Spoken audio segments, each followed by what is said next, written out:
మొదటి రోజు ప్రమాణ స్వీకారానికి తప్పితే నెక్స్ట్ డే స్పీకర్‌ని ఎన్నుకునే ముఖ్య కార్యక్రమానికి కూడా జగన్ రాలేదు సార్. ఇట్లా అసెంబ్లీకి డుమ్మా కొట్టి తిరగడం అనేది కరెక్టే అంటారా?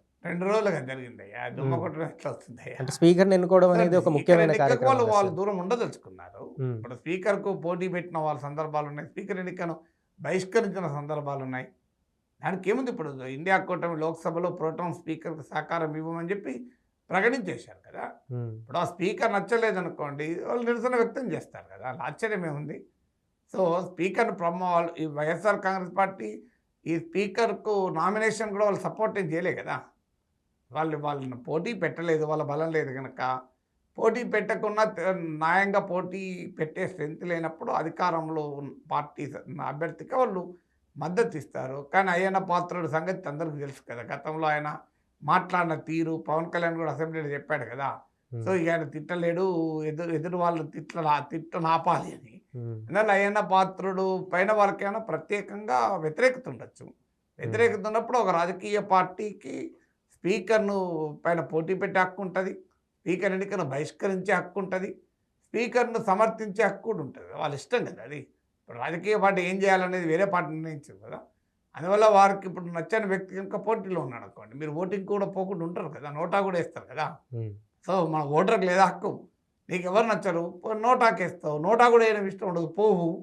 ఇప్పుడు ఓటింగ్‌కి కంపల్సరీ పోవాలని రూల్ ఉందా ఓటర్‌కు? హ్మ్. ఓటర్ కంపల్సరీ పోవాలని రూల్ లేనప్పుడు ఎమ్మెల్యే కంపల్సరీగా స్పీకర్ ఎన్నికలో పాల్గొనే రూల్ ఉంటదా? హ్మ్. అందువల్ల స్పీకర్ ఎన్నికకు వెళ్ళడం, వెళ్ళకపోవడం అనేది ఆ రాజకీయ పార్టీ రాజకీయ నిర్ణయం. అదొక ఒక విధంగా స్పీకర్ అభ్యర్థిత్వాన్ని తాము అప్రూవ్ చేయడం లేదు, తాము అంగీకరించడం లేదు అనే మెసేజ్ వైఎస్ఆర్ కాంగ్రెస్ ఇవ్వడం కదా! హ్మ్. వాళ్ళు ఒకవేళ సభకు మొత్తానికి రాకపోతే అప్పుడు ఇష్యూ. సో, మీరు 5 ఏళ్ళు రాకపోతే అప్పుడు చర్చనీయాంశం తప్ప, స్పీకర్ ఎన్నికకు రావడం, రాకపోవడం మేబీ ఏ పొలిటికల్ స్ట్రాటజీ కదా!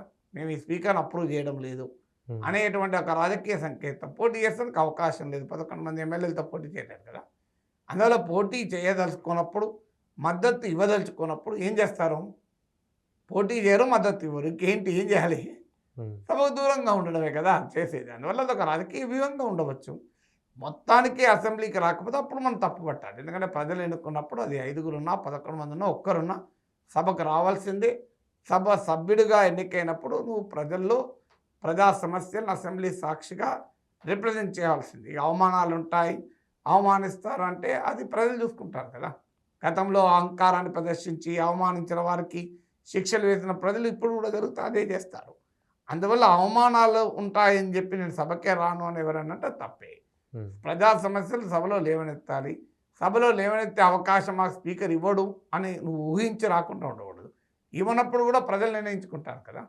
సో, అల్టిమేట్‌గా ప్రజలకు చెప్పొచ్చు ఏదైనా విషయం.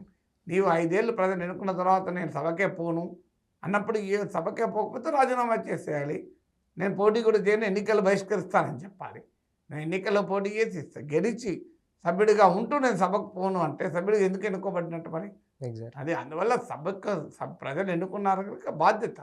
లేదంటే పోటీ నుంచే విరమించుకోవాలి. ఇప్పటికైనా 11 మంది వైసీపీ సభ్యులు రాజీనామా చేసి మేము సభకు పోమంటే అభ్యంతరం లేదు. వాళ్ళు వేరే వాళ్ళని అక్కడ ఎన్నుకుంటారు. ప్రజలకు తమ ప్రజాప్రతినిధిని కలిగి ఉండే హక్కు కూడా ఉంటుంది కదా! ఆ హక్కును వైసీపీ ఎట్లా కాలరాస్తది? హ్మ్. ఆ 11 అసెంబ్లీ సెగ్మెంట్లకు వాళ్ళ ప్రతినిధి అసెంబ్లీలో మాట్లాడడం కూడా వాళ్ళకి హక్కు కదా! అందువల్ల నీ పర్సనల్ వ్యవహారం కాదు. పర్సనల్ వ్యవహారం అయితే మీ ఇష్టం. మీరు హ్మ్. ఆఫీస్‌కెళ్తే, మీరు వ్యాపార సంస్థలో ఉన్నారనుకోండి, మీరు ఆఫీస్‌కెళ్తారా? ఎళ్ళరా? ఇంట్లోకెళ్ళి పని చేస్తారా? అది మీ ఇష్టం. పని చేయకుండా ఉంటారా? అది మీ ఇష్టం. కానీ మీ ఇంట్లో వంట చేసుకునే పని మీ ఇష్టం. లేకపోతే చేసుకోవచ్చు, బయట నుంచి తెప్పించుకోవచ్చు. కానీ అసెంబ్లీ అనేది మీ సొంత ఇష్టం కాదు. అది ప్రజలు ఎన్నుకున్నారు. ప్రజలకు జవాబుదారీతనంగా ఉండడం బాధ్యత కదా ప్రతి ప్రజాప్రతినిధి.